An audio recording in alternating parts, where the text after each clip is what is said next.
Welcome to this evening's episode 15 already of Krishna in Vrindavan.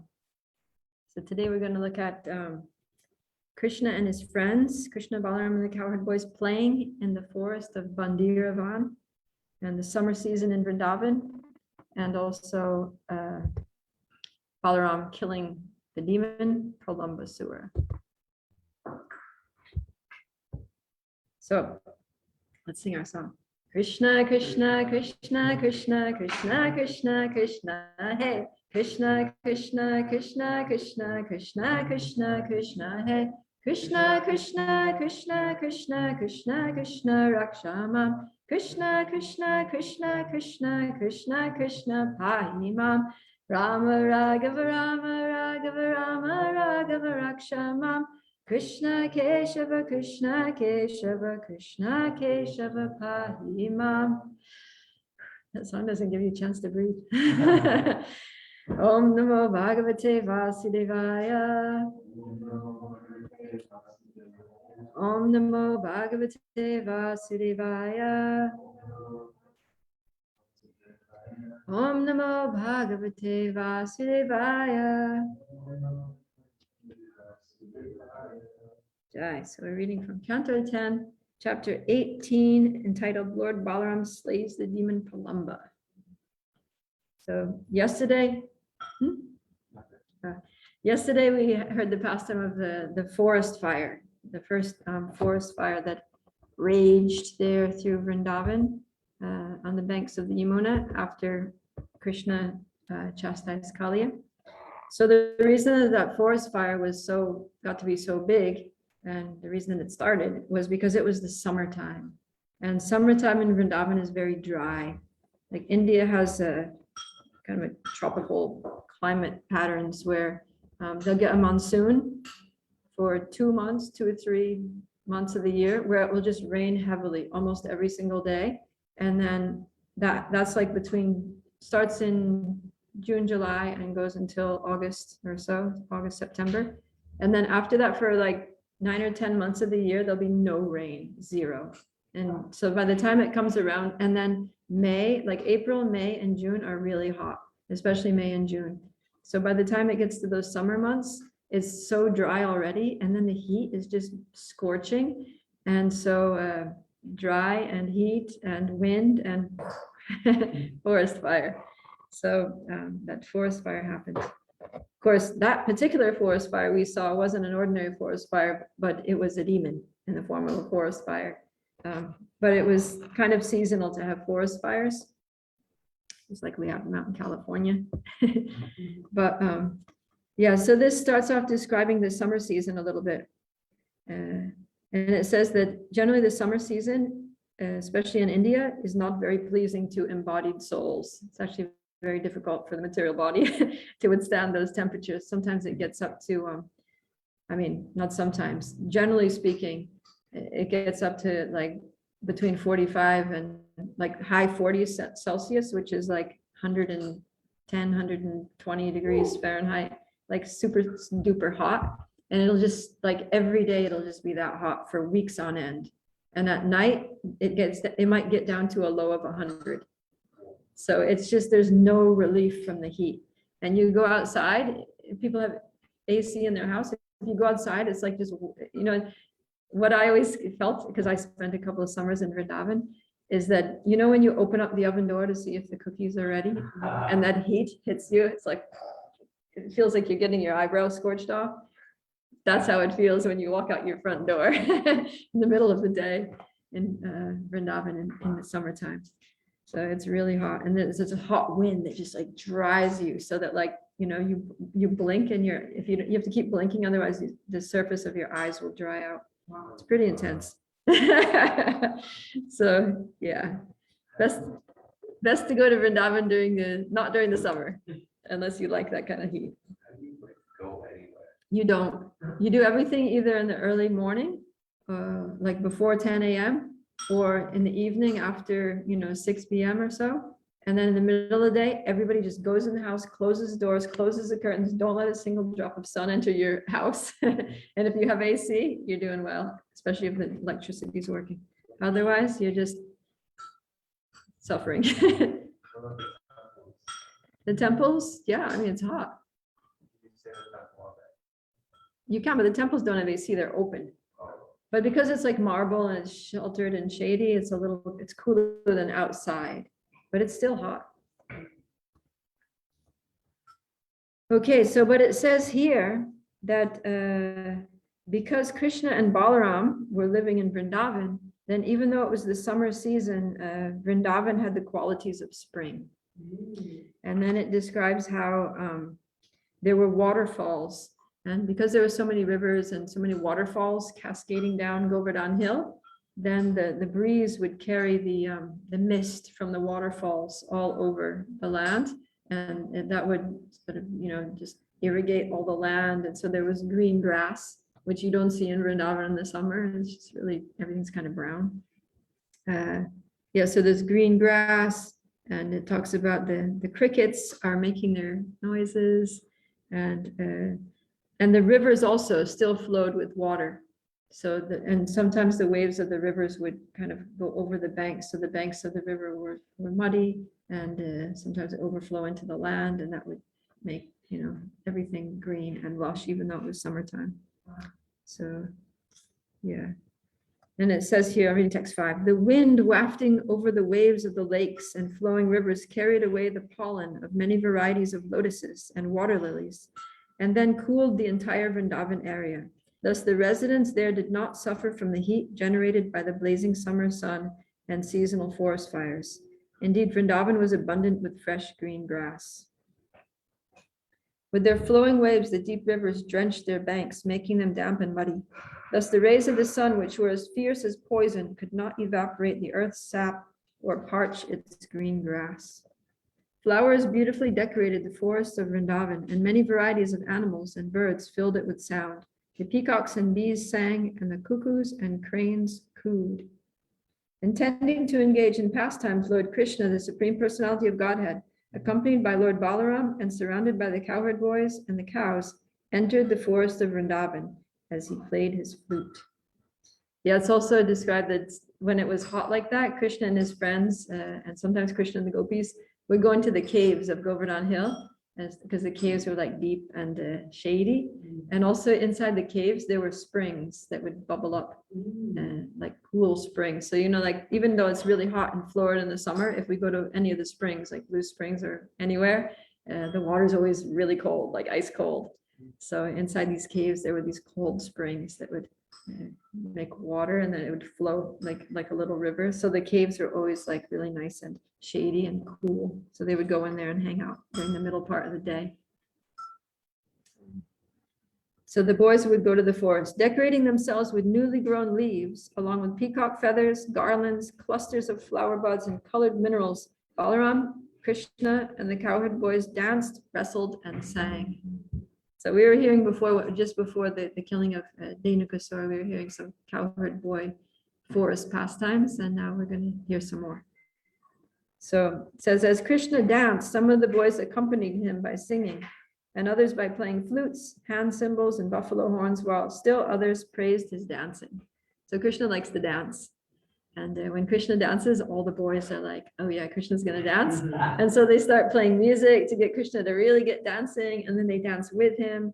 And then, yeah, we were talking before about sometimes the dancing would get so like fired up that they would start, wrestling. And sometimes with the wrestling, one boy would get pinned down to the ground, and then the other boys would pick him up and then throw him into the river. So they would have a lot of fun while dancing. And it says here that the demigods would be, we always hear how the demigods are watching from the heavenly planets. And whenever Krishna kills a demon or does something really amazing, which is pretty much every day, they're showering flowers. They're also playing their instruments and things. And it says that sometimes some of the more exalted demigods, they would disguise themselves as members of the cowherd community. So they would dress up as cowherd boys, and they would come down. So just as dramatic dancers praise another dancer, they would worship Krishna and Balaram, who were appearing as cowherd boys.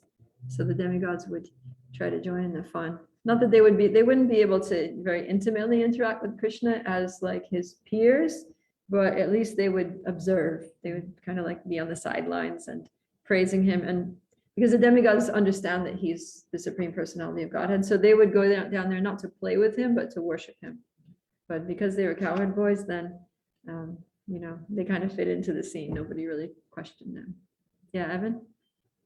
I remember hearing somehow that the cowherd boys, Krishna's so powerful, he must be like a demigod. And if Krishna's a demigod, and he's hanging out with us, I mean, we must also be demigods. Yeah, they say that. Some of them actually are clothing us, cowherd boys. Yeah.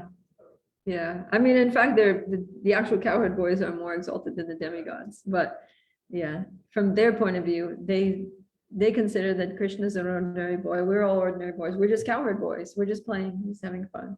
But if Krishna is a demigod, then we must be demigods too. Otherwise, yeah, why would Krishna be with us? Krishna and Balaram played with the cowherd boyfriends by whirling about, leaping, hurling, slapping, and fighting. Sometimes Krishna and Balaram would pull the hair on the boys' heads. So it's explained here that pulling the hair on the boys' heads, because the boys had these top knots, they had longish hair, and the mother would make like a top knot to keep it tight. So kind of like a bun, but on the top. And so they would come and they would pull out the bun and the hair would go loose. They would mess around with each other like that. So it says here in the purport, the acharyas explain, they elaborate a little more on these different types of playing. It says the word Brahmanai indicates the boys pretending they were machines so machines in that day were like, threshing machines, spinning machines, grinding machines, things that spun around.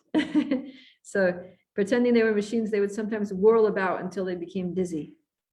They would also sometimes jump around. The word shapai indicates that sometimes they would hurl objects like balls or stones, and sometimes they would grab each other by the arms and throw one another about. So yeah, they would throw things up and then they would try to throw another thing to hit it like that. And then sometimes they would just grab and throw each other down. Very boyish kind of play. Ashvotana means that sometimes they would slap another's shoulders or backs, and Vikarshana indicates they would drag one another about in the midst of their play. So you know how sometimes children, they'll like, one will be on the ground and you just get them by the legs and pull them around. So they would do that kind of stuff.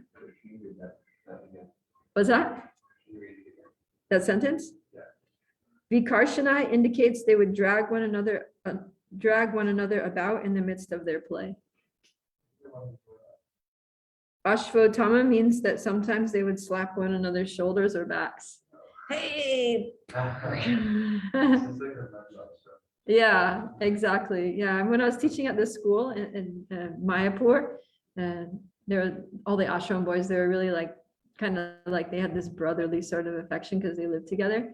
And then sometimes they would just be like, bang, and they'd hit each other so hard. I'd be like, oh my God, you're gonna hurt him. But the other guy just stands there like, yeah, no problem. Like, didn't faze him. I'm kind of infamous in the ashram. There's like slapping people. Oh, really? Yeah. Oh.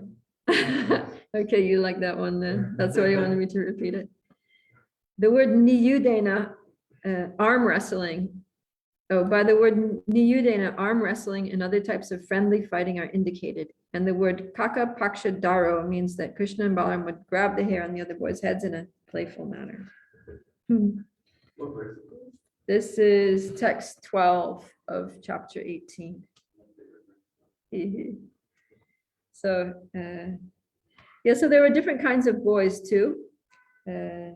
Some of them, as we saw here, were demigods. Some were Nityasiddhas who came down from the spiritual world with Krishna to help him in his pastimes. And some were sadhana siddhas, which means they were devotees like us who are practicing sadhana bhakti for many lifetimes. And they became elevated to this exalted position where they could play with Krishna. So, but none of them were ordinary.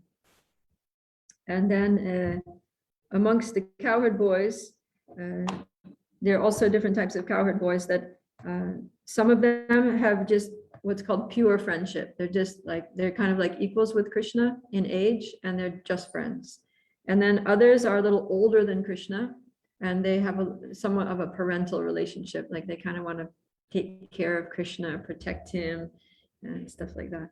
And then there are younger ones who are their friends, but they have a mixed mood of servants because they're the little guys. So they kind of like, they bring things for Krishna. They, like if they're playing with the ball and it goes over there, they'll run and get it and bring it back for Krishna and throw, or they'll carry his stuff or something like that. So they're like the little guys that, you know, they're like the gophers.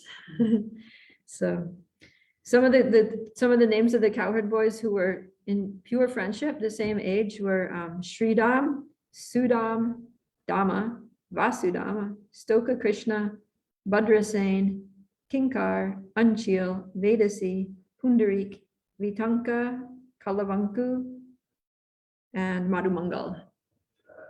So yeah, they would, and then there were some that were, so those are the Priya Sakas, confidential friends who are almost Krishna's age. Then there were some that were even more confidential, who are called the Priya Narma Sakas. Saka means friend, and Priya means dear. So the dear friends, and then the ones that were, these ones were even more intimate because they would be the ones who would sort of, they knew about Krishna's relationships with the gopis, and they would kind of help out. You know, they would carry messages, or if the, let's say the Radharani makes a garland, so she'll give it to one of those boys and he'll give it to Krishna, and vice versa. Like they take things back and forth. They go and meet the gopis and say, all right, Krishna's going to be at this place at this time, you know, just telling you like that. So yeah, so Subal is, you know, one of the main ones that does that. There's another one called Kusamasava who's very much involved in that. He's a Brahmin friend. So yeah. And then the boys have different moods also. So the different ages, different origins, and different moods. So some, they have a mood of, because they're individuals, you know, it's like we're all individuals. We all have, like, if you have 10 friends, you'll have a different relationship with each one of those friends. So in the same way, Krishna has a different relationship with all of his cowherd boy friends. So some of them, they joke around. Others, they instruct him. Some are subservient. Some argue with him. Some are just like simple, just like do anything that he wants to do. Others, they'll be like, no, we did that yesterday. Let's do this, Krishna. Why do you always have to get your way? Let us like that. So yeah. And they play all different kinds of games. So we were talking about like the dancing and some rough games. And then they also play like peaceful games like chess and things like that. And all kinds of ball games, blind man's bluff.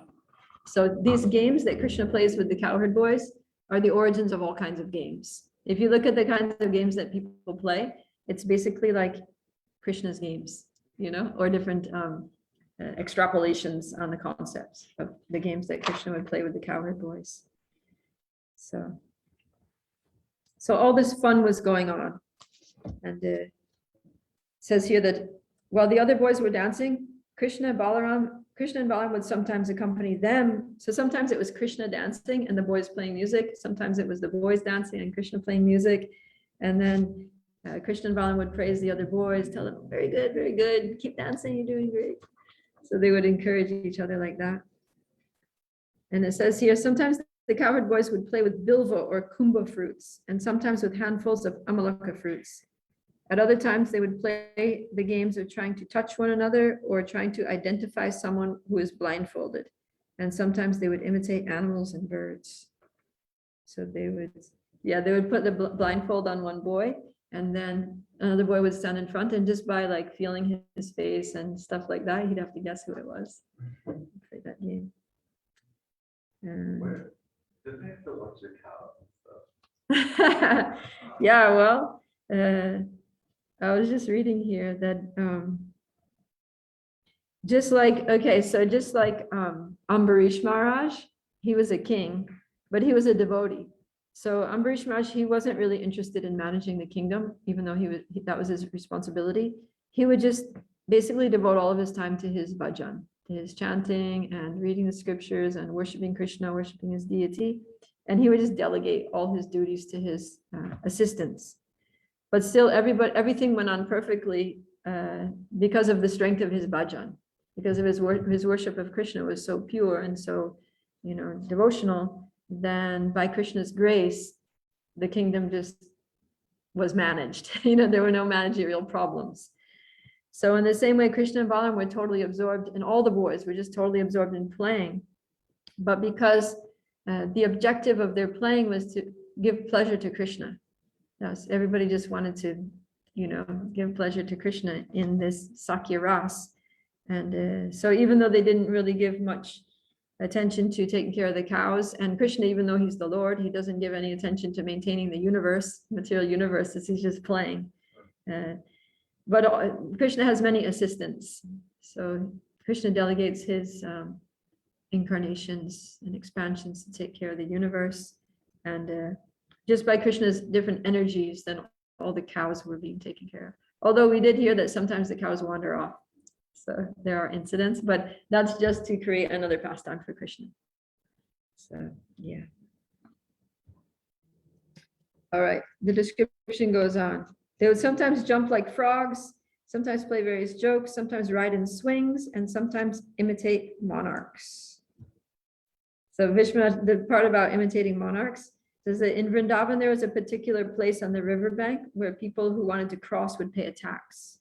And at times the cowherd boys would assemble in that area and stop the young girls of Vrindavan who needed to cross the river and insist that they had to pay a customs duty first to cross. So yeah, that was like a common thing. They would make, stop, you can't go this way, you need to pay some tax, give us your butter, give us your yogurt, like that. And there would be a lot of joking going on like that. So in this way, they played all kinds of games. They wandered all over the rivers, hills, valleys, bushes, trees, and lakes of Vrindavan.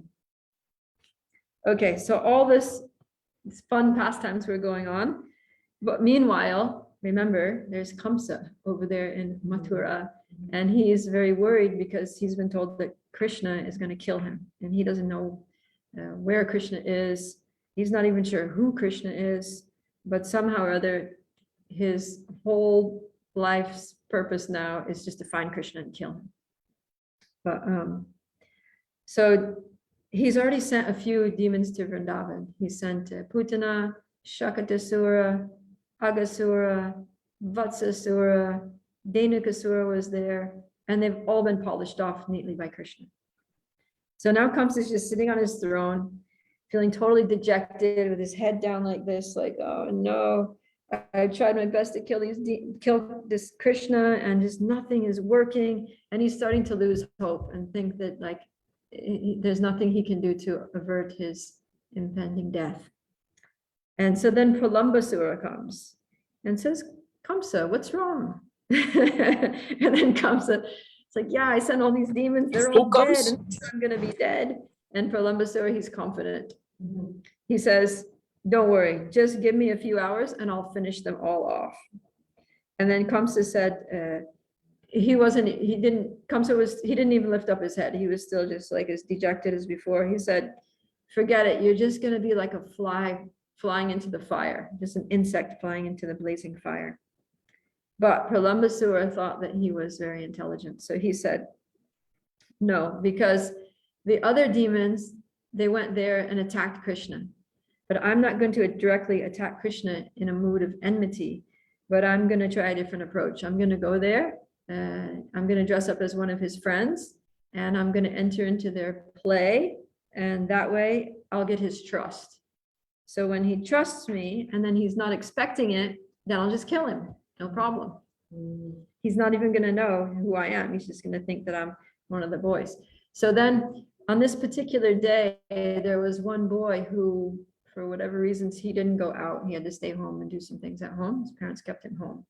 So Pralambasura, somehow by his mystic powers, he knew that. And so he disguised himself, just like Putana disguised herself as a beautiful woman. So all these demons are very powerful. They're all superhuman. They're not like human beings from Earth, but they're all from like higher dimensions where people have these extra powers. So with his powers, he changed himself to look exactly like that cowherd boy. And then he went out that day. So he's thinking, yeah, I'm not an extra cowherd, but no one's going to be like, hey, who are you? I haven't seen you before. They're just going to be like, it's all normal. We know this guy. So then, but of course, Krishna, nobody can outsmart Krishna because Krishna is omniscient. So Krishna knew straight away that he knew immediately that that was not the cowherd boy, that this was a demon. And he was just thinking how to kill him, but he thought, okay, he's come as a friend. Let's play along. So like, let's play along with it and see what we can do. So then, yes. So let's see. Where did we leave off here? Yeah, we left off on 17. When Rama, Krishna, and their cowherd friends were tending the cows in Vrindavan forest, the demon Pralamba entered their midst. He had assumed the form of a cowboy with the intention of kidnapping Krishna and Balarama. Since the Supreme Lord Krishna, who had appeared in the Dashara dynasty, sees everything, he understood who the demon was. Still, the Lord pretended to accept the demon as a friend, while at the same time seriously considering how to kill him. Krishna, who knows all sports and games, then called together the cowherd boys. So the cowherd boys were dancing and messing around. And he's like, hey guys, we're going to play a new game today. So he calls them together. And then he tells them, all right, so this is the deal. We're going to divide ourselves into two teams, and we're going to wrestle against each other. So each person, like simultaneously, every member of the one team will wrestle against the match, their pair from equal match from the other team. And then whoever, the loser has to carry the winners on their shoulders. So that's the what do you call it? The consequence or whatever for the losers. And yeah, so then the boys say, okay, that sounds like a fun game. So Krishna and Balaram, you be the captains. And so Krishna said, okay, they agreed to that. And Krishna, because he had to choose, he started choosing. So the first person that Krishna chose to be on his side was Pralambasura. Because there's a saying, I mean, I don't know about this personally, but I've been told that there's an old mafia saying that keep your friends close and keep your enemies closer. You heard that too? Okay, so that's what Krishna was doing, keeping his enemy very close. So Krishna was very expert at diplomacy, and he wanted to keep a close eye on that demon. So, but Krishna, and he also thought that he wanted Balaram to kill that demon, because he thought that Balaram would like to enjoy having a ride on the demon's shoulders, because the demon, he knew that it wasn't just a small boy, this was like a big demon, and that he was going to manifest his demon form. So Balaram is like one of the older boys, and he always, it's like if he beats another boy and the other boys are a little smaller, it's not so fun for Balaram to be, go for a ride on like a smaller boy or same size boy. And he thought, big demon, Balaram's gonna have a great time on riding on him. It's gonna be exciting, like on a big, huge high horse. Yeah, he's always wanting his friends to have fun. So what happens? Let me catch up with where I am here. Oh yeah, so the place where they were also was a very special place. That it's called Vrindavan. It's one of the 12 forests of Vrindavan. And there's a tree there that's a very famous, renowned tree called Bandiravat. It's a big, huge banyan tree. I think it's described here. Oh yeah, it's going to be described. Okay, just a minute. Yeah, let me read this description of the tree because it's very beautiful. It's here in the purport to text 22. So this Bandiravat tree was the best of all trees. It had many long branches. With its dense covering of leaves, it resembled a cloud sitting on the earth. Indeed, its form was so large that it appeared like a mountain covering half the sky. Many birds with charming blue wings frequented that great tree, whose dense fruits and leaves made it seem like a cloud accompanied by a rainbow, or like a house decorated with creepers and flowers. It spread its broad roots downward and carried upon itself the sanctified clouds. That banyan tree was like the lordly master of all other trees in the vicinity, as it performed the all-auspicious function of warding off the rain and the heat of the sun. Such was the appearance of that tree known as Bandira, which seemed just like the peak of the great mountain. So, banyan trees, they like spread out and they can be very wide. They can be like miles long. So this tree was humongous. It was like really wide and very dense. The foliage was dense and the fruits, so it completely blocked out the sun and even the rain. They could go into that whenever it was raining. So that was like a very popular spot that the cowherd boys would go to play. That was like, it's like, okay, meet you at the Bandiravat tree. That was like the place, They even in the summer they could play under that tree, and it was shady and cool and lovely, and there were fruits, and it was just nice. So, okay, so then the games are happening underneath this tree.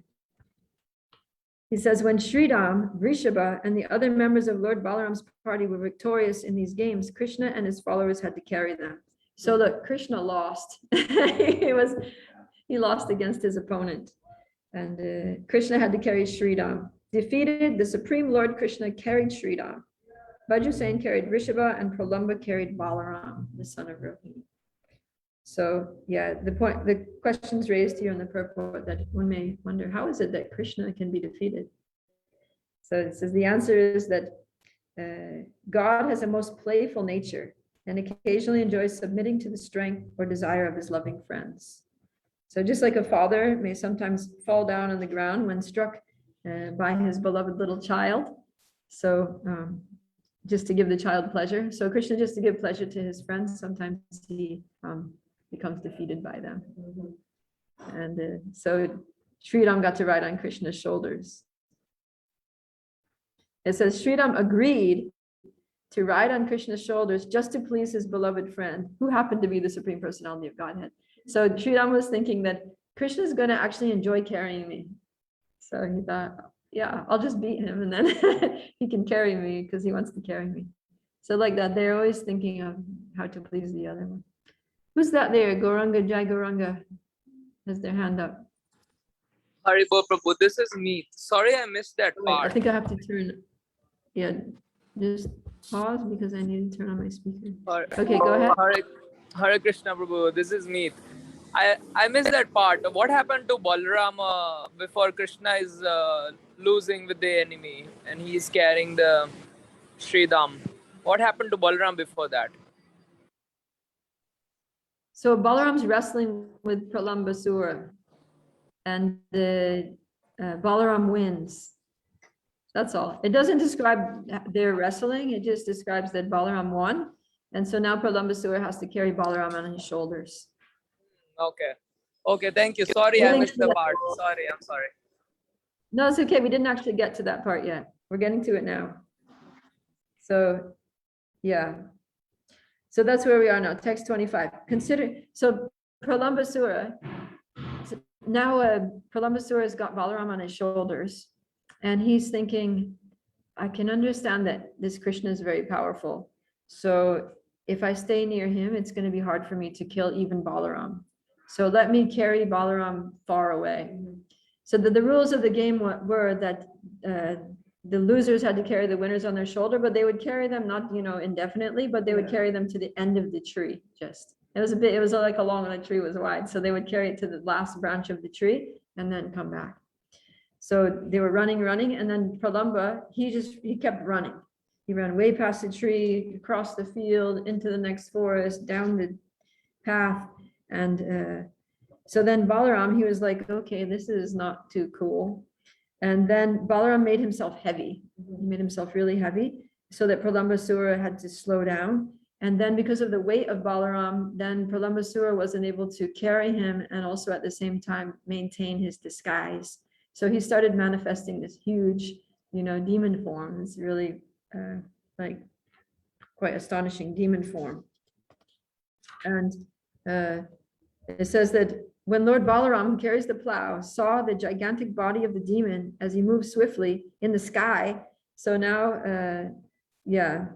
it says here that actually this Pralambasura starts flying in the sky with Balaram on his shoulders.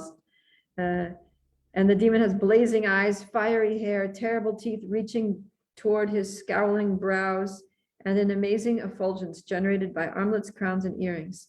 Lord Balaram seemed to become a little frightened. You might be surprised that Lord Balaram is frightened. So how is it that Lord Balaram is frightened? There are a few reasons. So one is that that because he was thinking that this demon was a friend. So if you see your friend, like a friend that you've known for years, all of a sudden, like before your very eyes turn into a demon, that's like, whoa. It is one thing to see a demon. If you see like a demon, a very ugly, horrible, nasty person, then you're like, okay, well, but if somebody that you trusted as your friend turns into a demon, that's like a little shocking. So he was a little astonished by that. And then another thing is just that Balaram he wasn't in the mood of being the Supreme Personality of Godhead. He was in the mood of being a cowherd boy. So then he kind of, when Krishna and Balaram are playing as cowherd boys, they forget all of their powers. So Balaram, he temporarily forgot that, he was God. He was an incarnation of God, because Krishna is the original form of God, and then Krishna expands into different incarnations, so many different incarnations, and Balaram is his first expansion. So Krishna is the original Supreme Personality of Godhead, but Balaram is also the Supreme Personality of Godhead because he's just an expansion. He's like a duplicate of Krishna. And Balaram is actually equal in every way to Krishna. It's just that he's a different color. But Balaram's mood is different because Krishna's mood is supreme enjoyer, whereas Balaram's mood is that he considers himself a servant of Krishna. He's always trying to serve Krishna in different ways. So Balaram, he was forgetting that he was the Supreme Personality of Godhead and had all these unlimited powers. And then the other thing that Balaram was worried about is because he hadn't seen that Krishna had any animosity towards this person. He saw that Krishna had accepted him as a friend. He, welcomed him onto his team. He put his arm around him. He's like, okay, we're gonna go like they had a little team thing going. So he was afraid that, oh no, Krishna accepted this person as a friend. So, one, how can Krishna's friend be a demon? He was a little confused by that. And then two, how can I kill Krishna's friend? Yeah. So he was thinking that I got to do something about this guy. He's like, bad. But because Krishna I don't want to hurt a friend of Krishna's. So he was a little ambivalent about what to do in the situation. Yeah. So then what happens? So then it says, the Acharyas talk about how Krishna actually covered Balaram's knowledge with Yoga Maya. Otherwise, Balaram would have also seen immediately that that Pralambasura was a demon, and he wouldn't have been confused at all. He would have been totally clued into who this boy was, what Krishna's attitude towards him was too. But Krishna wanted this pastime to happen, and so he just he wanted to see, because actually it became like a beautiful scene, and it's described here. What is the description? It's described here that when the demon, showed his true form, he was really this huge darkish figure. And then Balaram is white. Balaram is white and effulgent like the moon. So it looked like this very dark cloud. So at night when the clouds are in the sky, they're really black, like very black clouds. And then when the full moon rises from behind the black cloud, it's very beautiful, right? It's kind of glowing, and there's a little halo around the moon because of that fog there from the cloud. And so Krishna wanted to have this beautiful scene, and he wanted Balaram to have a ride, and he wanted to kill this demon also in a way that it didn't disturb the rest of his friends from their play. So he wanted that Pralambasura run far away so it didn't cause a disturbance there. So for all these reasons, so then text 28 says, now, so then after some time, then Krishna removed the Yogamaya covering, and then Balaram understood everything perfectly. He remembered that he's the Supreme Personality of Godhead. And so it says in text 28, remembering the actual situation, right, that I'm God, Balaram was no longer frightened. The fearless Balaram understood that the demon was trying to kidnap him and take him away from his companions. So the Lord then became furious and struck the demon's head with his fist. So he's on his shoulders, right? Like riding on his shoulders. And then all of a sudden he's just like, all right, I'm God. He's a demon. And he just punches him really hard in the head. And it says, just as Indra, the king of demons, strikes a mountain with his thunderbolt weapon. So it's described that because when his thunderbolt hits the mountain, then it breaks it into pieces. So when he hit Pralambasura's head, he didn't just knock him out, his head broke into so many pieces. He shattered his head like that. So it was pretty dramatic, kind of gruesome. Thus smashed by Balaram's fist, Pralamba's head immediately cracked open. The demon vomited blood from his mouth and lost all consciousness. Then with a great noise, he fell lifeless on the ground like a mountain devastated by Indra. And then it says the cowherd boys, yeah, so then Balaram came. The cowherd boys were astonished to see how powerful Balaram had killed the demon Pralamba. And then they exclaimed, excellent, excellent.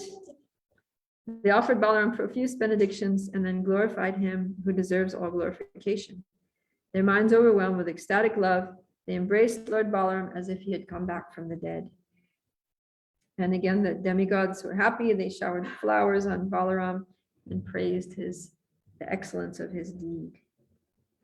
So this demon Pralamba, we've been talking about how all the demons represent some anartha, some bad quality that's in the heart.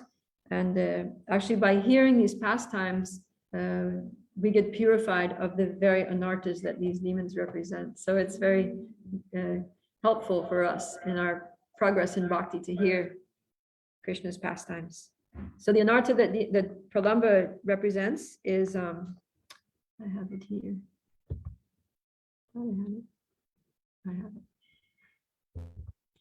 Pralamba represents lust for the opposite sex and the desire for profit, adoration, and distinction.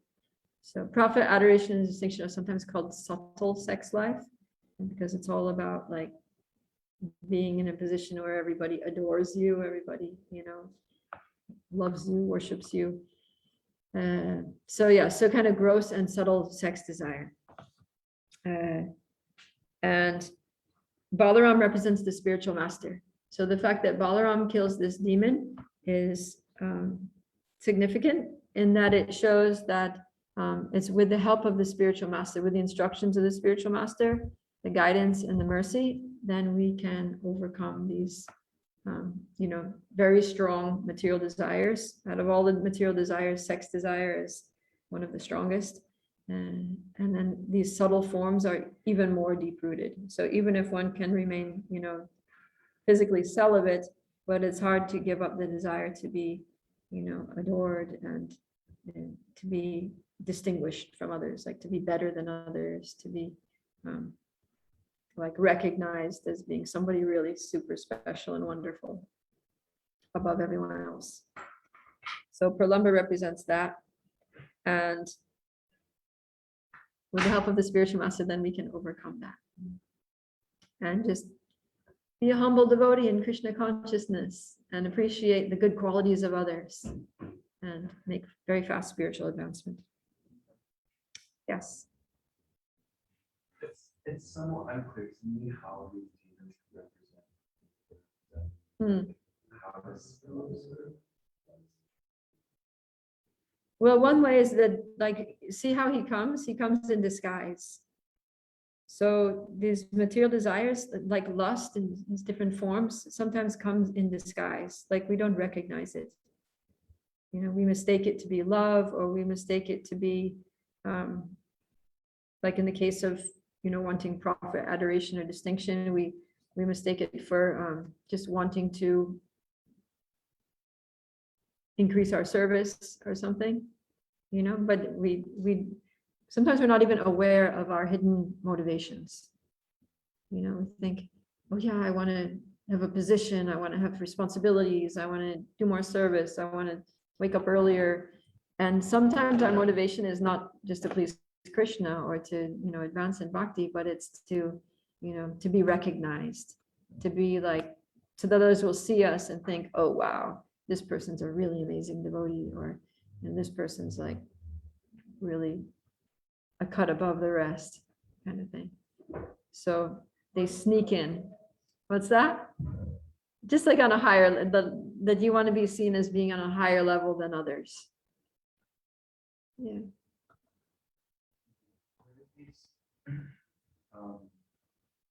Representations where we come represent commentary. Yeah, Bhaktivinoda Thakur. I have the thing that's by Bhakti Chaitanya Swami. If you just Google demons in Vrindavan Leela, you can get it. If you Google demons in Vrindavan Leela, yeah, and the anarthas they represent, you'll get it. It's there. Okay, any other questions or comments? Me, I know you love Balaram. No, I was just wondering what happened, because when I was coming, I missed that part of that. Uh-huh. So not before, so it's like, before you said Krishna is carrying Sridham, Yeah. it's like 1.5 minutes before you said something happened to Balarama. Oh. Oh, it just says that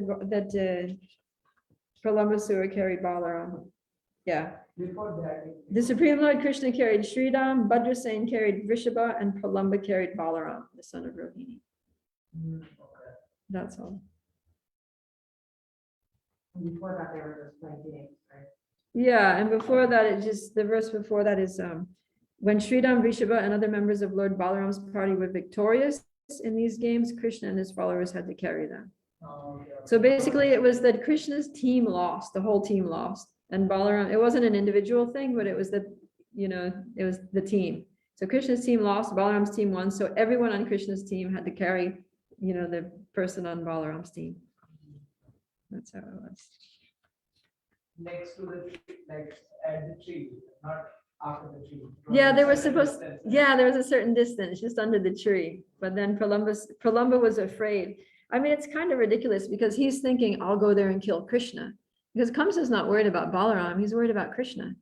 So, but somehow, well, of course, this was also Krishna's arrangement, but either way, he was going to get killed. He didn't stand a chance against either of them. But it's just funny how he was thinking, oh, I'm going to get this Balaram away from Krishna because Krishna's too powerful. But before he was telling Kamsa, he was like boasting, yeah, I'll polish him off in a few hours. Don't you worry, I'm smart. But then when he actually saw Krishna, he was like, oh my God, I got to get away from him because I don't stand a chance against him. You can come in. It's soon. It's like in 3 minutes. You can just hang out. We're finishing them. Okay, cool. Okay. Anything else? Evan. I was trying to look for like the meaning of the demons. And I saw one source said that the demons that Krishna kills, like that's Krishna purifying us, but the demons that Balaram killed, we have to make like an endeavor. An endeavor, yeah. Something like that. Yeah, I mean, we have to make an endeavor. This like sex desire and all these things. We have to be aware of it. And, like, for example, if you want to practice celibacy, then it's nice to live in the ashram, where other people are doing that. If you just kind of live outside or you live in a, college dorm or something, it's going to be very tough. So we need to adjust our environment so that it's favorable for what it is that we want to achieve in these things. So at least we have to make that effort. And then we have to take shelter of the spiritual master, like I was saying, because Balaram represents the guru. So taking shelter of the guru and following the guru's instructions for how to deal with these particular anarthas is very essential. And if we just follow those instructions and, try our best to follow them, that's the endeavor. So the other things like the demons that Krishna kills, and those are not that we represent, we can't really endeavor to do those. Yeah, I mean, Krishna's going to take care of those. Krishna's in the heart and he's stomping on the heads of all those Kaliyas and other ones. So what are the ones that we need to endeavor for? Lust? You have to see, get that file and go through it and see. I don't remember all the ones. I deactivated most of my social media accounts for this reason. Good. Yeah, like people, because I used to like actually work in digital marketing and social media. Like I was in that world, and I just like saw how the desire to distinguish yourself in social media. Oh yeah. Name and fame and everything. It just takes over and it's really bad. Yeah, it's like people are doing something and they take a picture, see me, see how wonderful I am, see what a beautiful place, see what great friends I have. And it's all about, like I'm like awesome. any thought or experience that you have doesn't mean anything unless it's on social media. Like it just gets really poisonous. And you want people to appreciate, to like your thoughts and like your experience and so it's all about, that's basically what it is that subtle sex life, profit, adoration, distinction. Okay, Jai Balaram. So we have to take shelter of Lord Balaram and spiritual masters, Guru, Sadhu, and Shastra for getting free from these anarthas, and keep hearing these pastimes too, because just by hearing them, we get free from these things. Srimad Bhagavatam ki jai, Balaram killing Pralambasura ki jai, Krishna and Vrindavan ki jai, Srila Prabhupada ki jai, Gaur Premanandi.